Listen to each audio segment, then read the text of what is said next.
لیکن جب گناہ حد سے تجاوز کر جائے تو پھر اللہ پکڑتا ہے، جیسا کہ کچھ کو اللہ نے پکڑا، اور قرآن میں اللہ نے کہا فَكُلًّا أَخَذْنَا بِذَنبِهِ، ہم نے ہر ایک کو اس کے گناہ کی وجہ سے پکڑ لیا۔ اور کیسا پکڑا؟ فَمِنْهُمْ مَنْ أَرْسَلْنَا عَلَيْهِ حَاصِبًا، بعض کو ایسا پکڑا کہ تیز و تند ہوا کے ساتھ پتھر کی بارش کر دی۔ فَمِنْهُمْ مَنْ أَرْسَلْنَا عَلَيْهِ حَاصِبًا، پتھر برسا دیا۔ اور بعض لوگوں کو کیا کیا؟ وَمِنْهُمْ مَنْ أَخَذَتْهُ الصَّيْحَةُ، قیامت قائم ہونے سے پہلے حضرت اسرافیل علیہ السلام سور پھونکیں گے، لیکن اس سے پہلے ہی اس دنیا کے اندر اللہ رب العالمین نے سخت آواز کے ذریعے سے کچھ لوگوں کے اوپر قیامت قائم کر دی۔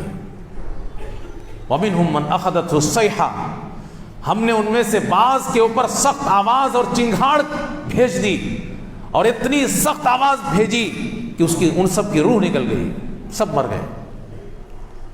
وَمِنْهُمْ مَنْ خَسَفْنَا بِهِ الْأَرْضَ، اور ان میں سے بعض کو ہم نے اس زمین کے اندر ہی دھسا دیا۔ وَمِنْهُمْ مَنْ أَغْرَقْنَا، اور ان میں سے بعض کے اوپر ہم نے سیلاب لا دیا، پانی میں ڈبو دیا۔ قوم عاد کے اوپر اللہ رب العالمین نے تیز و تند ہوا چلائی اور پتھروں کی بارش۔ مفسرین لکھتے ہیں کہ اتنی تیز و تند ہوا تھی کہ زمین سے پتھروں کو اٹھا اٹھا کر کے ان کے اوپر برسا رہی تھی۔ ہوا میں پتھر اڑ رہے تھے اور اس قوم کے اوپر پلٹ پلٹ کر کے پتھر کے ٹکڑے گر رہے تھے۔ اتنی تیز ہوا چلی کہ قوم عاد کے لوگ بڑے لمبے تڑنگے مضبوط، ان جیسے لمبے تڑنگے اور مضبوط آج تک دنیا میں لوگ پیدا نہیں کیے گئے۔ ہوا ان کو لے کر کے اچھالتی اوپر، اور اوپر سے پھر زمین پہ پٹکتی، جس کی وجہ سے سر الگ ہو جاتا، جسے ملک پڑا رہتا تھا۔ صالح علیہ السلام کی قوم سمود، انہوں نے جب حد سے تجاوز کیا اس قوم نے، تو اللہ رب العالمین نے سخت آواز بھیج دی۔ جب ہمارے اور آپ کے پاس بہت تیز آواز میں ڈی جے بجتا ہے تو ایسا لگتا ہے کہ کچھ ہو جائے گا، کمزور دل آدمی ہوتا ہے تو اس کو اٹیک پڑ جاتا ہے۔ تو جب اللہ نے آواز بھیجی ہوگی تو وہ کتنی خطرناک، کتنی سخت آواز ہوگی، اور سب کے دل پھٹ گئے ہوں گے، ایک لمحے میں سب کی سانسیں بند ہو گئی ہوں گی۔ تو ہود علیہ السلام کی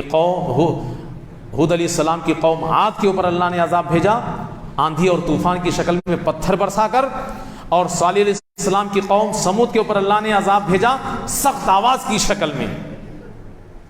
وَمِنْهُمْ مَنْ خَسَفْنَا بِهِ الْأَرْضَ، زمین میں بھی دھسا دیا۔ قارون کو بڑا غرور اور ناز تھا اپنے مال اور اپنی دولت پر اور اپنی سجائی ہوئی دنیا پر، تو اللہ رب العالمین نے اس کو اور اس کے ساری دنیا کو، اس کے پورے خزانے کو، سب کو دھسا دیا زمین کے اندر۔ اور فرعون اپنے کو سب سے بڑا رب کہتا تھا، اور بنی اسرائیل کو آزاد کرنے کے بعد بھی اس نے پیچھا کیا۔ اللہ رب العالمین نے اس کو پورے لشکر سمیت دریائے قلزم کے اندر ڈبو دیا۔ وَمِنْهُمْ مَنْ أَغْرَقْنَا، اللہ کہتا ہے کہ کوئی ایسا نہ سمجھے کہ اللہ نے ان کے اوپر ظلم کیا ہے۔ وَمَا كَانَ اللَّهُ لِيَظْلِمَهُمْ، ان کے اوپر یہ سب عذاب اللہ نے بھیجا، اللہ نے ظلم نہیں کیا، انہوں نے عذاب کو دعوت دی، یہ خود اپنے اوپر ظلم کر رہے تھے۔ وَلَكِنْ كَانُوا أَنفُسَهُمْ يَظْلِمُونَ، یہ اپنے اوپر ظلم کر رہے تھے۔ امت محمدیہ کے لوگ، ان کے لیے اللہ نے اعلان نہیں کیا کہ تمہارے اوپر نہیں بھیجا جائے گا، بس اللہ کے نبی کی دعا کی برکت سے امت محمدیہ کو اتنی فیسلٹی ملی ہوئی ہے کہ کوئی اللہ کا عام عذاب آ کر کے پوری امت محمدیہ کو ایک ساتھ برباد نہیں کرے گا، بس اتنی سی فیسلٹی ملی ہے۔ ورنہ اللہ کا عذاب امت محمدیہ کے اوپر بھی آئے گا، آیا ہے، آ رہا ہے، مستقبل میں بھی آئے گا۔ پیارے نبی جناب محمد صلی اللہ علیہ وسلم فرماتے ہیں، سألت ربی ثلاثہ، میں نے اپنے رب سے 3 چیزیں مانگی، فأعطانی ثنتین، تو تو اللہ رب العالمین نے مجھے 2 چیز دے دی، وَمَنَعَنِي وَاحِدًا، اور ایک چیز سے روک دیا۔ 3 چیزیں مانگا، کیا کیا مانگا؟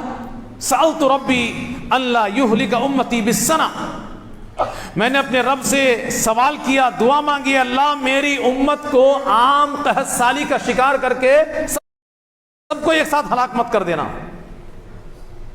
فَأَعْطَانِيهَا، تو اللہ نے یہ دعا مان لی کہ ٹھیک ہے، ایک ساتھ تمہاری امت کو ہم ہلاک نہیں کریں گے، قحط سالی کا شکار کریں گے۔